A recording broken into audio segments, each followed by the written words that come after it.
दोस्तों, इतनी बड़ी दुनिया में रहकर एक बात तो समझ में आ गई। जो दूसरों के लिए गड्ढा खोदते हैं वो जेसीबी वाले होते हैं। हेलो ससुर जी। हाँ बोलो दामाद जी। अरे आपकी बेटी तो गाली देती है। अरे तो तुम सुनने वाले काम ही मत किया करो ना। अरे तेरी जुल्मों का जरिया हो गया हूँ। ए गर्मी, कुछ तो रहम कर, मैं बहुत करिया हो गया हूँ।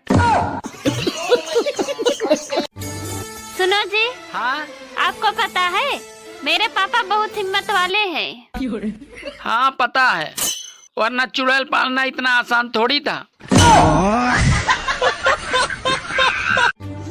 मुझे एक बात समझ नहीं आती, गुजरात और बिहार में शराब बंद है लेकिन मिल सब जगह रहा है, और गैस सिलेंडर चालू है लेकिन मिल कहीं नहीं रहा है।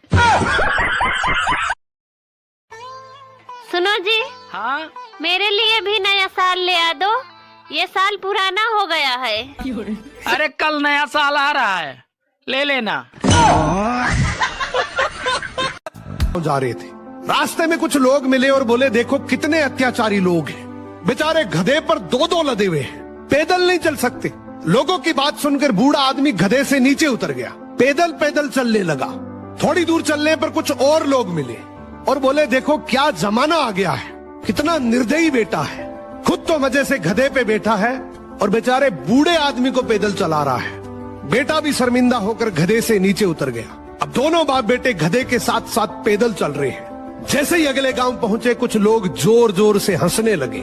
देखो देखो कितने मूर्ख लोग हैं, गधा साथ होते हुए भी बाप बेटे पैदल चल रहे हैं, तो फिर गधा किस लिए रखा है, गधे पे नहीं चढ़ सकते। निष्कर्ष, जिंदगी में चाहे तुम कुछ भी कर लो, लोग तो हंसेंगे, इसीलिए कहते हैं चढ़े को भी हंसेंगे, पैदल को भी हंसेंगे। लोगों के कहने पे चलोगे तो जिंदगी में कुछ नहीं कर पाओगे। ईश्वर की मूर्ति बनाने वाला एक दिन ईश्वर से बोलता है कि हे ईश्वर, तू भी कलाकार है और मैं भी कलाकार हूं। तूने मुझ जैसे असंख्य पुतले बनाकर इस धरती पर भेजे हैं और मैंने तुझ जैसे असंख्य पुतले बनाकर इस धरती पर बेचे हैं। पर हे ईश्वर, उस वक्त बड़ी शर्म आती है जब तेरे बनाए हुए पुतले आपस में लड़ते हैं और मेरे बनाए हुए पुतलों के आगे शीश झुकाते हैं। कितनी गहरी बात है। और हमसे भी अक्सर एक गलती हो जाती है कि हम मंदिर हमारी बनाई हुई मूर्तियों के दर्शन करने तो चले जाते हैं, लेकिन अक्सर अपने घर परिवार में उन मूर्तियों के दर्शन करने भूल जाते हैं जिन्होंने हमें बनाया है।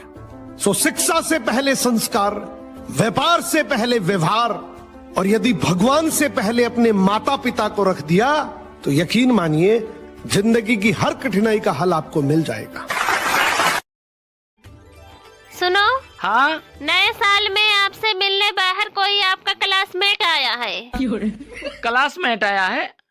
पर तुम्हें कैसे पता वो मेरा क्लासमेट है? अरे उसी ने तो कहा है कि ढक्कन कहाँ है, जरा उसे बुला दीजिए।